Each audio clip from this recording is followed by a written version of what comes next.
Buenos días, hermanos. Dios le bendiga, hermano Máximo. Gracias por ese ánimo. Amén 3 veces, diría yo. Póngale un amén ahí por si acaso. Amén. Bueno, hermanos, es más que un privilegio, más que un gozo estar con ustedes aquí en el día de hoy, ¿verdad? Compartiendo su palabra, haciéndolos partícipes de los estudios, de las cosas que investigamos, de las palabras que el Señor nos da a nosotros. Hoy quisiera que tomaran parte conmigo de un estudio que hemos venido haciendo sobre las bienaventuranzas. En el libro de Mateo, capítulo 5, versículo 1 al 12, vamos a ver esa introducción de las bienaventuranzas. Vamos a ver específicamente del Sermón del Monte, vamos a ver específicamente las bienaventuranzas. Pero dentro de las bienaventuranzas, en el día de hoy no vamos a trabajar con las 9 que aparecen ahí, sino que vamos a trabajar con la cuarta bienaventuranza que está en el versículo 6. Pero para contextualizar, vamos a leer los 12 primeros versículos. ¿Lo leen conmigo? Mateo capítulo 5, del versículo 1 al versículo 12 dice la palabra. ¿Lo tienen? Sí. Si no, el que no lo tiene, lo vamos a estar poniendo los versículos. Dice, viendo la multitud, eso es hablando de Jesús, subió al monte y sentándose, vinieron a él sus discípulos. Versículo 2. Y abriendo su boca, les enseñaba diciendo, bienaventuranza número 1, bienaventurados los pobres en espíritu, porque de ellos es el reino de los cielos. Bienaventuranza número 2, bienaventurados los que lloran, porque ellos recibirán consolación. La tercera dice, bienaventurados los mansos, porque ellos recibirán la tierra por heredad. Y la que vamos a estar trabajando, la número 4 dice, bienaventurados los que tienen hambre y sed de justicia, porque ellos serán, ¿qué? Serán saciados. Bienaventurados los misericordiosos, porque ellos alcanzarán misericordia. Bienaventurados los de limpio corazón, porque ellos verán a Dios. Bienaventurados los pacificadores, porque ellos serán llamados hijos de Dios. Bienaventurados los que padecen persecución por causa de la justicia, porque de ellos es el reino de los cielos. Bienaventurados sois cuando por mi causa os vituperen y os persigan y digan toda clase de mal contra vosotros, mintiendo. Subrayen eso. Gozaos y alegraos, porque vuestro galardón es grande en los cielos, porque así persiguieron a los profetas que fueron antes de vosotros. Amén. Vamos a orar. Sí, Santo Padre, en este momento en particular, te pedimos, Señor, que hables a nuestros corazones, Señor. Habla a nuestras vidas. Inquiétanos, Señor, con relación a tu palabra, Señor. Que tu palabra, Señor, llegue a nuestra vida, Señor, y que pueda germinar y florecer, Señor.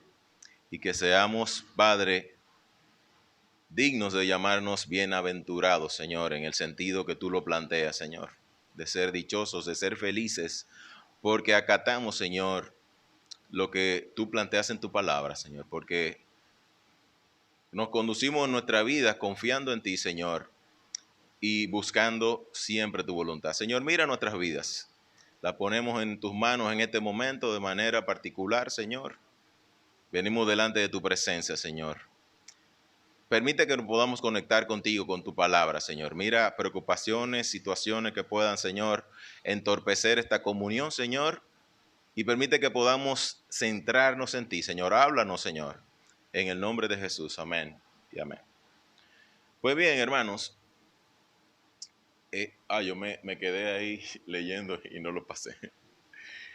Lo primero que queremos ver es el Sermón del Monte, ¿no? Vamos a ver la introducción de lo que es ese estudio de donde se saca las bienaventuranzas. El Sermón del Monte es una intervención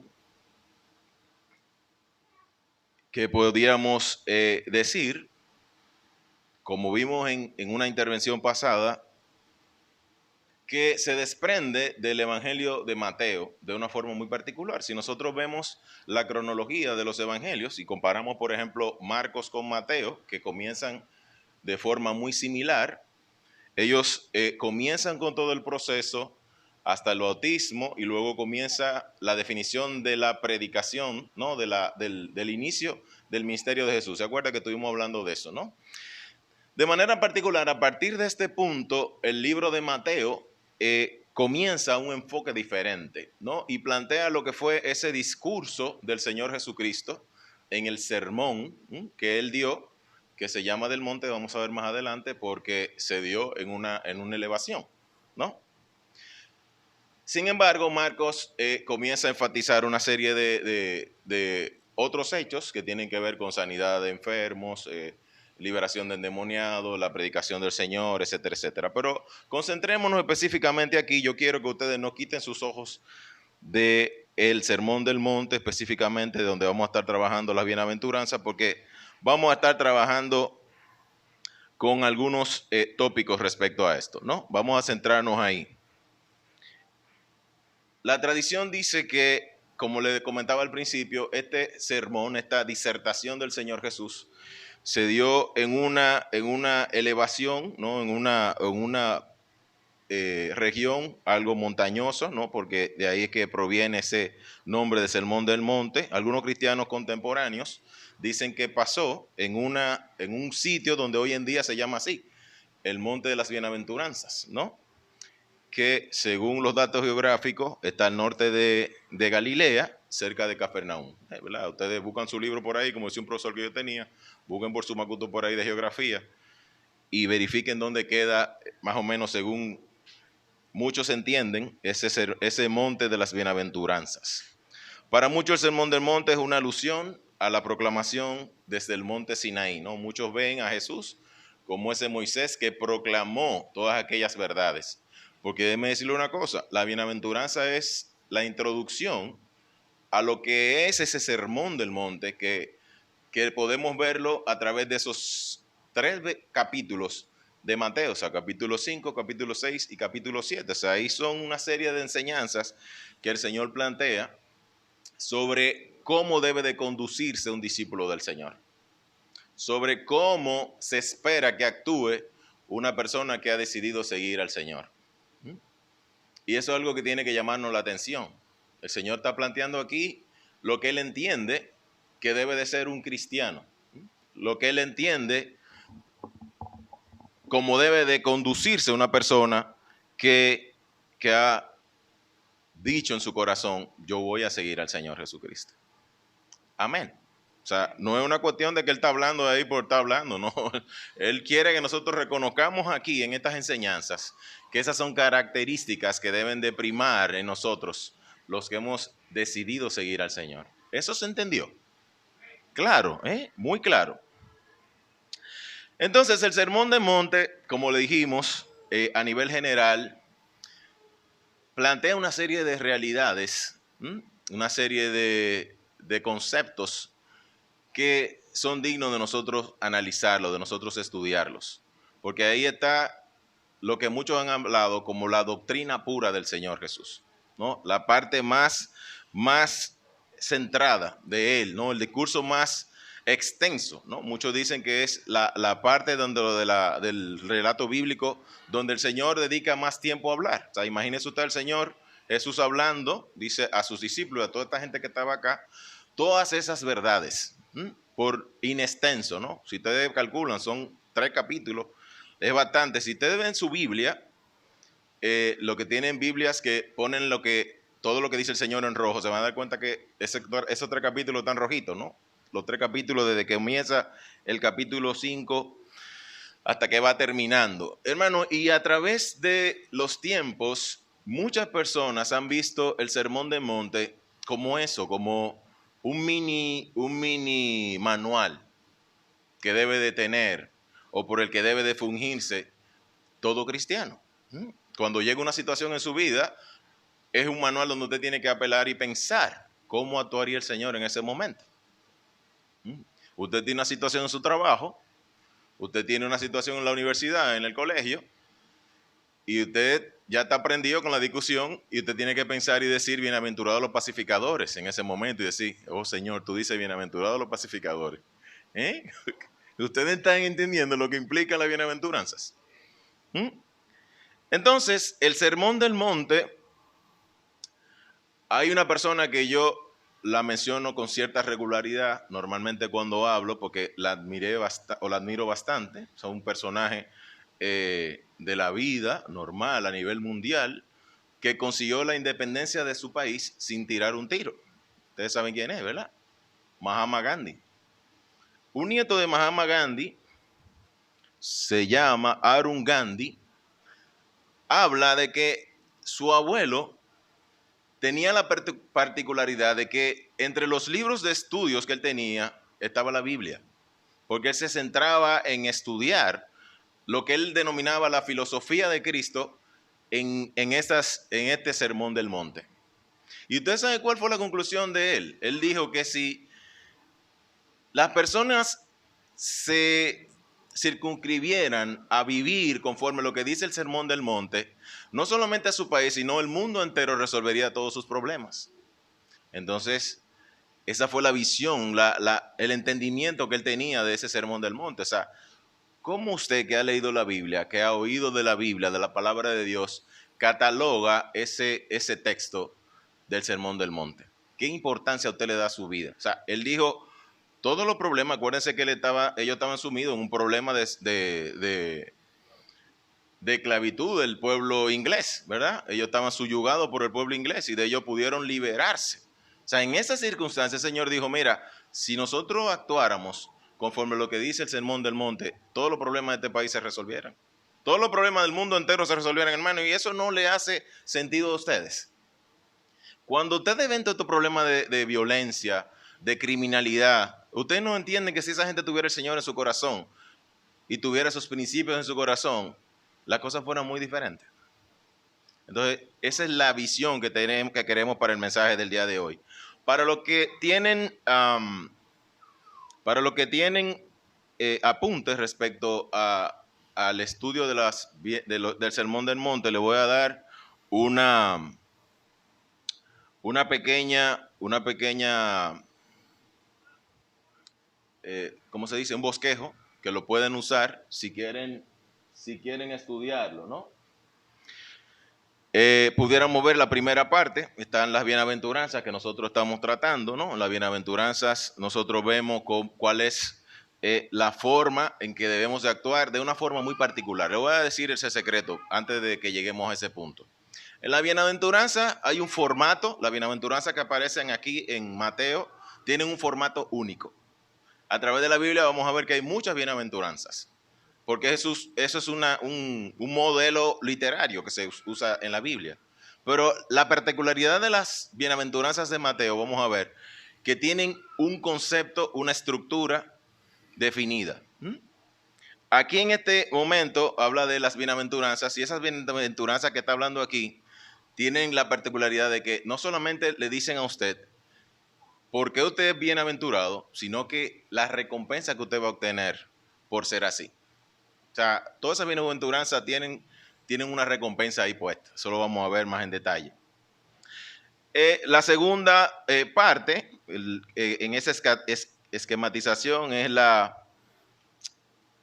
lecciones de la sal y de la luz, ¿verdad? Esa es la actitud que nosotros tenemos que tener en el mundo que nosotros estamos. Usted sabe que estamos llamados a hacer sal y a hacer luz, pero se lo voy a dejar de tarea para que ustedes lo estudien. Luego está la verdadera justicia. Ahí le estoy poniendo la parte en que se divide, en qué parte del sermón está. La práctica sin hipocresía. Están las preocupaciones cristianas, la amonestación sobre el justo juicio. Está la invitación a la oración. Están los dos caminos, y aquí quiero hacer un alto, sumamente importante, hermano. Eso nos va a dar conciencia a nosotros de la necesidad de que los que están en nuestro entorno conozcan al Señor Jesucristo. Porque una de las decisiones más importantes del ser humano en su vida es sobre esos dos caminos. El camino estrecho o el camino amplio que llega a dónde, que lleva a la perdición. Entonces es importantísimo que nosotros como cristianos hagamos conciencia de este sermón del monte, ¿no? Son muchas las cosas. Luego está, ¿dónde estoy? En el número 9, El número 9, el árbol y sus frutos. Ahí me llamó mucho la atención. Yo sé que todo el dominicano que tiene cierta edad, yo sé que con lo que voy a decir ahora se le va a caer la cédula a muchos. Hay un presidente que se hizo muy famoso por una expresión que está dentro de esa parte del bosquejo. ¿Mm? El doctor Joaquín Balaguer, muchos creían que era él que decía eso. Muchos no entendían que eso lo sacó él de la Biblia. Por su fruto los conoceréis. Ahí se le cayó la... Todo el que entendió eso y se rió de ese chiste porque ya sabemos la edad que tiene. Entonces, el 10º lugar es la importancia de las obras. Y en esta importancia de las obras, cuando vas profundizando en esa sección, vas a ver que ahí la importancia radica en la obediencia, ¿no? Esas obras lo que enfatiza es la necesidad de que nosotros seamos obedientes, de que nosotros actuemos conforme a lo que el Señor quiere en nuestra vida, y vamos a ver que eso es parte de lo que también vamos a estar tratando en el día de hoy. Entonces, el Sermón del Monte, nuestro Señor Jesucristo plantea muchos principios que debemos de analizarlo, debemos de estudiarlo. Después que usted se faja con Juan, ¿verdad? Yo creo que lo próximo que se le debe recomendar a un cristiano es que se faje con el Sermón del Monte. El Señor da una serie de principios, o más bien yo pudiera decir que nos hace una serie de invitaciones para que nosotros nos introspeccionemos, ¿verdad? Nosotros nos veamos como cristianos y nosotros nos podamos hacer la siguiente pregunta a mí mismo: ¿cómo es mi vida respecto a estas afirmaciones que tiene el Sermón del Monte? Es una pregunta que tiene que hacerse usted. ¿Cómo es su vida? ¿Cómo usted está viviendo con relación a lo que plantea el Señor Jesús? Entonces, como le decía, nosotros vamos a estar ocupándonos en la bienaventuranza, y específicamente vamos a estar viendo la número 4 que dice: bienaventurados los que tienen hambre y sed de justicia, porque ellos serán saciados. Y como a muchas películas, si comenzamos por el final, pudiéramos decir que este versículo significa que son bienaventurados, son dichosos, son privilegiados, son felices aquellos que tienen esa necesidad profunda de hacer la voluntad del Señor, lo que el Señor nos llama a hacer. Y al final nosotros vamos a recibir una recompensa y las necesidades nuestras van a ser satisfechas. Ese es el final de la película. ¿Has visto la película que terminan? Como dice el hermano Humberto, ya si usted entendió eso, ya está dado hasta aquí lo que teníamos que hablar hoy. Eso es de lo que se trata, lo que vamos a estar hablando hoy. Entonces, como le hablaba a ustedes, las bienaventuranzas esas bienaventuranzas del libro de Mateo tienen un esquema muy particular. Podemos dividir ese versículo en 3 partes. Bienaventurados los que tienen hambre y sed de justicia, porque ellos serán saciados. Vamos a tener 3 puntos fundamentales en este mensaje. El primer punto es que la expresión inicial, esa expresión inicial, esa afirmación de que usted y yo somos bienaventurados, de que usted y yo somos dichosos. En segundo lugar, vamos a estar viendo la actitud o la disposición que nos hace dichosos y bienaventurados. ¿Qué es lo que nos hace a nosotros dichosos y bienaventurados? Y en tercer lugar, vamos a estar viendo la recompensa o el premio que se considera que usted va a obtener cuando llegue al final en la carrera, como decía Pablo. Cuando usted llegue a la carrera al final, esa recompensa o esas recompensas que nosotros vamos a tener. Entonces, empecemos de una vez. La afirmación de ser dichoso, de ser bienaventurados. El versículo aquí puse en negrita, la primera parte, dice: bienaventurados. ¿Quiénes son los bienaventurados? La palabra bienaventurado, ¿qué significa eso? Pero antes de nosotros definir qué significa el ser bienaventurado, yo quiero hacerle la siguiente pregunta. ¿Eres o te sientes bienaventurado? Y ahí, partiendo de ahora, antes de que hablemos lo que tenemos que hablar, usted va a decir: sí, hermano, yo soy bienaventurado, yo soy dichoso. Sí, muchos somos bienaventurados y dichosos de una forma u otra, pero deje la respuesta ahí. Y vamos a esperar a hablar un poquito para que después yo le haga la misma pregunta y usted me diga, mira, yo soy bienaventurado con relación a esto. Ok, perfecto. Entonces, definamos lo que implica la bienaventuranza, ¿no? Aquí, como diría nuestro pastor, cuando se ríe que uno está hablando de eso, ¿verdad? Viene del griego maxapois, ¿verdad? Que significa Macarios. También viene del latín beatus y viene del hebreo asre. ¿Qué significa eso? ¿Quién se habla nada de eso?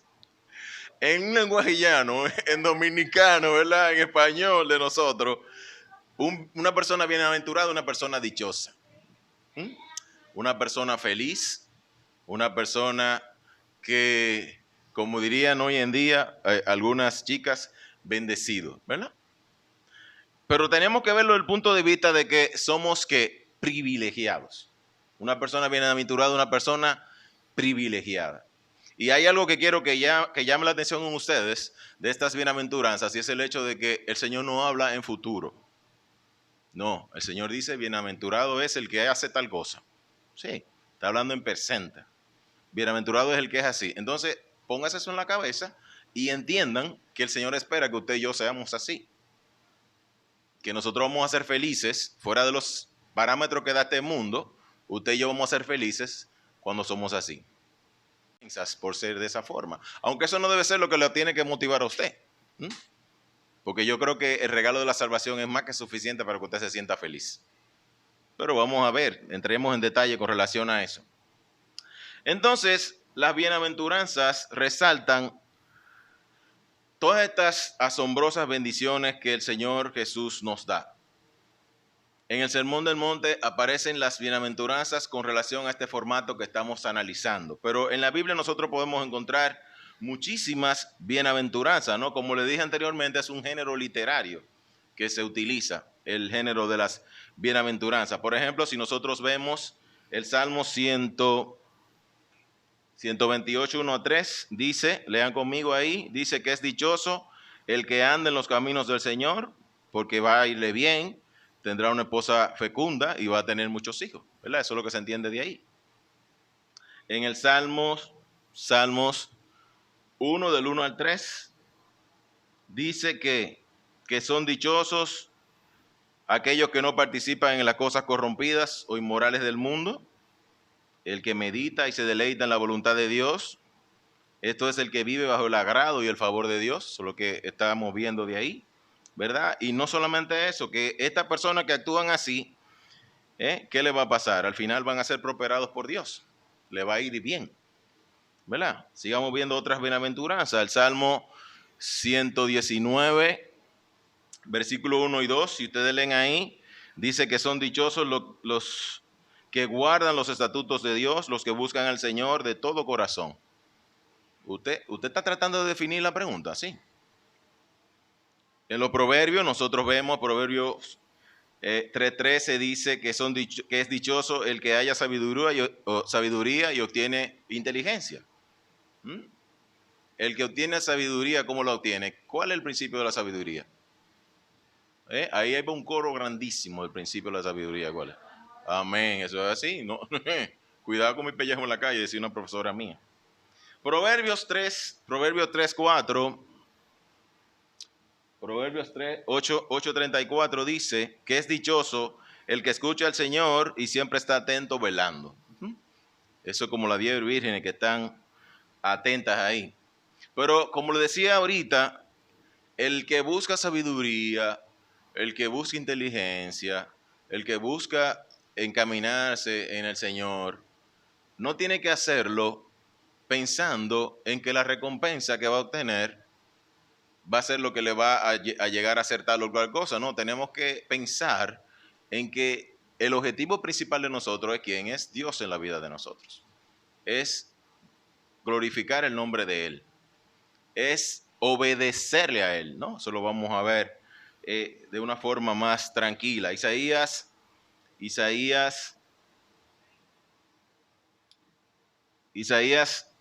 donde que estoy, 30:18 dice, vean ahí que dice que son dichosos, son bienaventurados, son felices los que esperan en el Señor. ¿Usted está esperando en el Señor? Más adelante, el Salmo 84:12 dice que es dichoso el hombre que confía en Dios. O sea, usted es bienaventurado porque usted confía en Él. Usted es feliz por eso, porque le da paz el que usted tenga su confianza puesta en Él. Y por último, el Salmo 146:5 dice que es dichoso aquel que en el Dios de Jacob tiene su apoyo y su esperanza está en Jehová, su Dios. Estamos viendo lo que implica esa bienaventuranza, ¿no? En la Biblia vemos que se recurre una y otra vez a ese género literario de las bienaventuranzas. De una forma u otra, siempre está exhortando una acción, una forma de proceder, sobre la cual tenemos que analizarnos nosotros.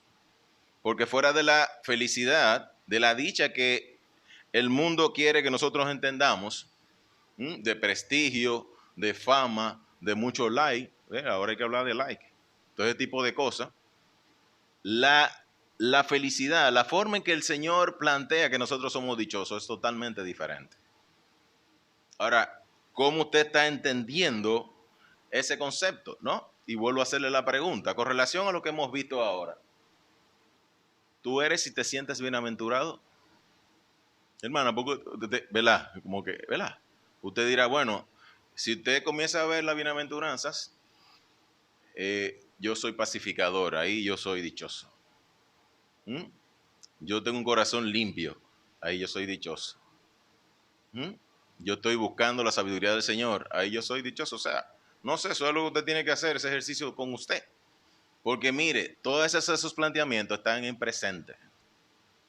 Eso indica que nosotros estamos siendo así. ¿Usted entendió eso? ¿Me di a entender? Nosotros estamos siendo así, sí, nosotros estamos siendo así. Y por eso yo soy bienaventurado. Porque a los ojos del Señor yo estoy haciendo. Pero le voy a hacer un secreto. No es con nuestra fuerza ni es con nuestro poder. Con el Espíritu del Señor es que nosotros podemos lograrlo. Porque parece difícil. Los discípulos le dijeron al Señor una y otra vez, pero ¿y quién es que va a poder resolver eso? ¿Quién es que va a poder ser así? Nosotros tenemos al Señor en nuestro corazón. Amén. Sí, lo podemos hacer. Y ese versículo no se queda porque ahí va la hermana Lidia y dice, todo lo puedo en Cristo que me fortalece. Eso no se puede quedar.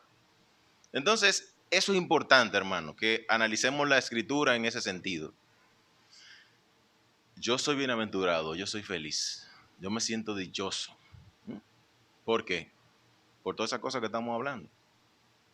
Porque yo, como decía Pablo, quiero hacer lo bueno y a veces no hago lo bueno porque la carne me motiva a hacer otra cosa.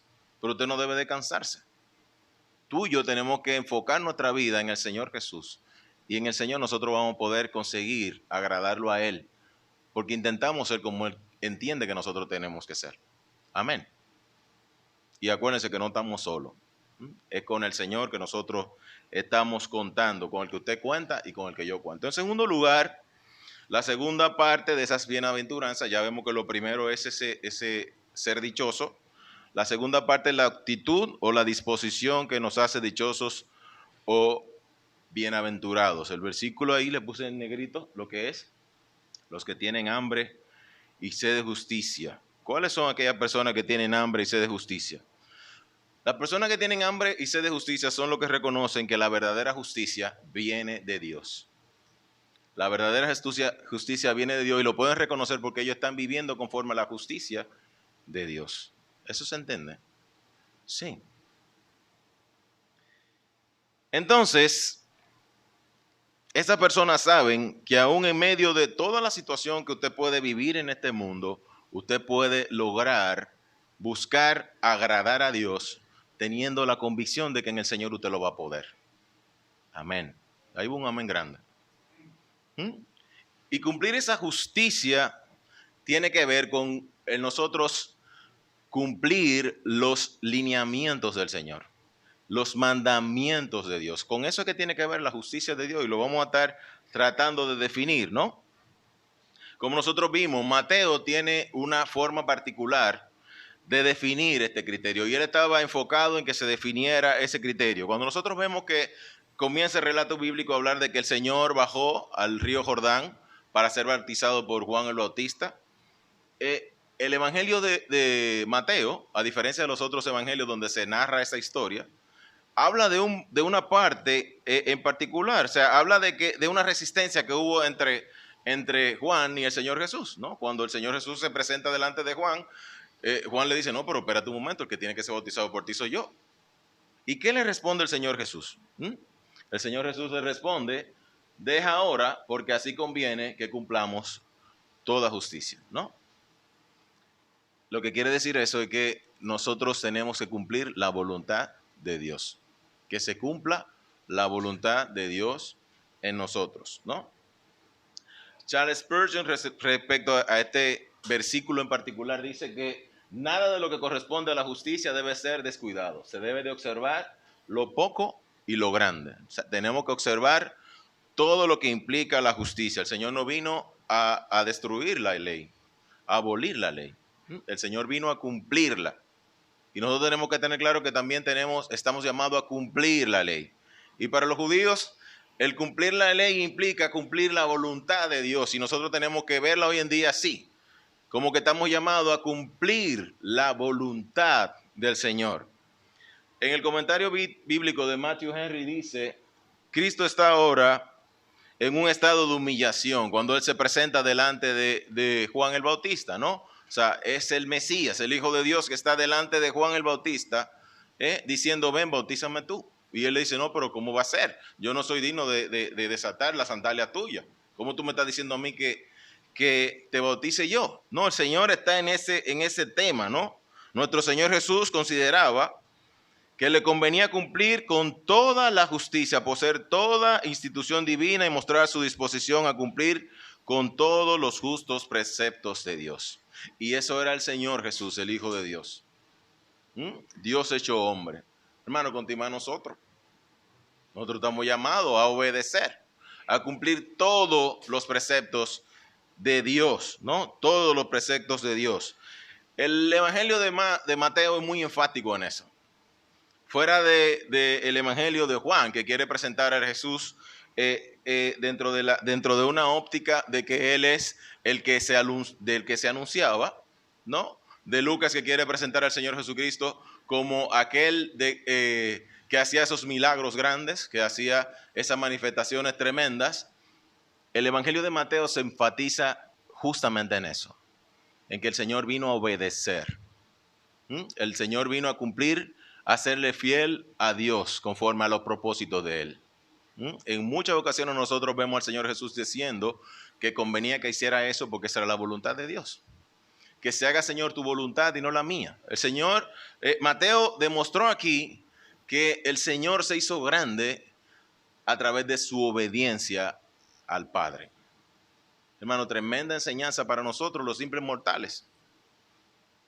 ¿No le llama la atención poderosamente eso? Que el Señor dijo que conviene que nosotros cumplamos toda la justicia, que nosotros cumplamos el propósito de Dios en la vida de nosotros.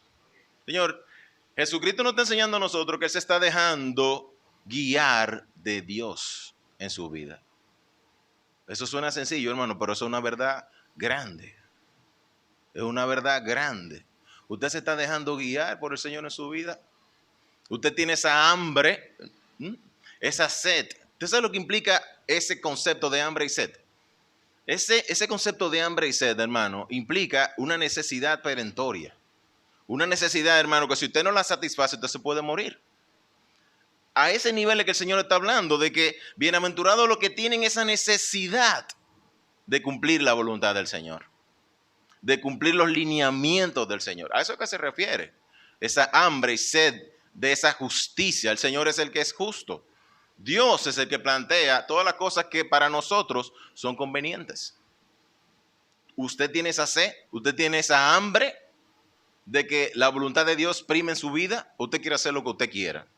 Hermano, Pablo nos dio un ejemplo tremendo y vuelvo a citarlo otra vez. O sea, él estaba luchando continuamente con su carne, porque su carne quería que él hiciera todo lo que no le convenía. Pero en el Señor Jesús nosotros podemos lograrlo.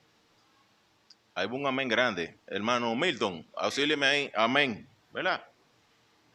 Entonces llama mucho la atención este tema de las bienaventuranzas, ¿no? Ese tema de las bienaventuranzas. Hay un paralelo que nosotros podemos hacer con el libro de Mateo y el libro de Lucas. Si nosotros vamos allá, se lo voy a dejar de tarea, pero se lo puse aquí el versículo. En el libro de Lucas hay unas bienaventuranzas que no tienen ese formato del Evangelio de Mateo. O sea, el Evangelio de Lucas simplemente dice que son bienaventurados los que tienen hambre. Mateo le agrega los que tienen hambre y sed de justicia. Y esa palabra justicia, como hablábamos nosotros, tienen que ver con esa voluntad de Dios. Con nosotros hacer los requerimientos de Dios. Hay una voluntad, una justicia de Dios y hay una justicia de nosotros como seres humanos. Como seres humanos nosotros entendemos que justicia tiene que ver con que, lo que yo quiero que me hagan a mí y a mi familia, no hacérselo a los otros. Sí, ¿verdad? O sea, con que yo tengo que respetar los derechos de los otros. Como decía Benito Juárez, el respeto al derecho ajeno es la paz. La justicia de Dios tiene que ver con ese agradarlo a Él en función de ejecutar nosotros fielmente la voluntad de Él, los lineamientos de Él. Los judíos tenían la tarot, lo que ellos llaman la tarot, la ley mosaica. Nosotros tenemos toda la Biblia. No hay que estar inventando cosas, en la Biblia está todo eso. ¿Qué es cómo es que el Señor quiere que nosotros actuemos conforme a su voluntad? Bienaventurados seremos todos nosotros. Y algo que llama también poderosamente la atención es cómo hay tantos versículos que entran en yuxtaposición, en relación perfecta con lo que dice el Sermón del Monte. Si nosotros vemos Mateo 6:33 dice, mas buscad primeramente el reino de Dios y ¿qué? Y su justicia. Y todas estas cosas os serán añadidas. Hay una versión que me gusta mucho, la tradición en el lenguaje actual lo dice de la siguiente forma. Lo más importante es que nosotros, que conozcan a Dios como único Rey y que hagan lo que Él ¿qué? Les pide. Pues entonces es la voluntad del Señor. Y Dios le dará a su tiempo todo lo que necesiten. O sea, usted busca el reino de Dios primeramente. Usted busca agradarlo a Él a través de usted hacer lo que Él quiere que usted haga con su vida. Y mire, todo lo otro se le va a venir. Todo lo otro va a ser añadido. ¿Me di a entender? Sí. Perfecto. Entonces, de lo que nosotros estamos hablando, es importante que nosotros entendamos ese concepto de la justicia. Ese concepto de lo que implica esa sumisión a la voluntad de Dios. Que nosotros nos sometamos a la voluntad de Él. Mateo 5:20 dice, si vuestra justicia no fuere mayor que la de los escribas y fariseos, no entraréis en el reino de los cielos. O sea, si la justicia, si la forma de usted proceder conforme a la voluntad de Dios no es más que la que los fariseos de hoy en día de nosotros, usted y yo tenemos que revisarnos. Eso es lo que está diciendo ahí. Y no es que usted va a perder la salvación, hermano, no venga nada de eso. Vamos a ver el contenido al final con relación a lo que estamos hablando. Entonces, yo entiendo que aquí podemos ver que Pablo va un poquito más allá. Pablo dice, porque somos hechura suya, creadores en Cristo Jesús, para buenas obras, las cuales Dios preparó de antemano para que anduviésemos en ellas. O sea, el Señor, antes de que nosotros naciéramos, antes de que viniera todo, ya el Señor colocó las cosas que nosotros teníamos que hacer. Nosotros somos hechura de Él. Ahí está hablando de un concepto que no está directamente ahí, pero que de manera implícita lo podemos ver. El concepto de la obediencia. Nosotros somos creados para obedecer al Señor. Esa obediencia es de lo que habla ese concepto de justicia. El Señor dijo, y os he puesto para que vayáis y llevéis fruto. Y ese llevar fruto implica una vida que está siguiendo lo que Dios quiere en usted. ¿Verdad que se entiende así? ¿Se entiende así? Entonces, viene otra pregunta. ¿Qué podemos hacer para elevar nuestro apetito por encima de las cosas del mundo y centrarnos en la rectitud que demanda Dios de nosotros y así nosotros poder obedecer? ¿Qué incentivaría esa hambre y esa sed en nosotros? Le voy a hacer un secreto que no lo diga a nadie. Mire, el conocimiento de Dios. Amén. El conocimiento, se lo di ahí, hermano, si usted lo cogió ahí, mire, tenemos todo por dado ya. El tercer y último punto, la recompensa para ser o actuar, por ser o actuar de tal o cual forma. En Mateo capítulo 5 dice, porque ellos serán saciados. Hasta aquí nosotros hemos visto que somos benditos, somos felices, somos dichosos, somos privilegiados. ¿Por qué? Porque tenemos sed y hambre, porque en nosotros está esa necesidad tremenda de cumplir con los lineamientos del Señor, de obedecer al Señor, de actuar conforme a la justicia del Señor. Y si nosotros vivimos así, dice el versículo al final, que nosotros vamos a ser saciados. Nosotros vamos a recibir esa justicia de Dios en nuestra vida. Amén, qué hermoso ese versículo. Entonces voy a poder todo analizarlo así. Nosotros vamos a recibir eso, ¿no? Porque ellos serán saciados. Dice, porque ellos van a recibir esa satisfacción de esa manifestación de Dios en su vida. Bíblicamente la palabra recompensa significa eso, ¿no? Es un premio. Pablo utiliza mucho esas analogías de esos premios, ¿verdad? La corona que habla Pablo una y otra vez. Pero en sus epístolas también hay declaraciones puntuales de ese premio. Ahora viene pregunta, ¿cuál es el propósito de que haya recompensas en el cielo? ¿Usted se ha puesto a pensar eso? Yo entiendo que a nosotros nos basta con que ya vamos tanto delante de la presencia de Dios. ¿Usted quiere una cosa más grande que un premio más grande que ese? De hecho, en el capítulo 5, versículo 12 dice, gozaos y alegraos porque vuestro galardón es grande en el cielo. Porque el premio que usted va a recibir, la recompensa que usted va a recibir en el cielo es grande.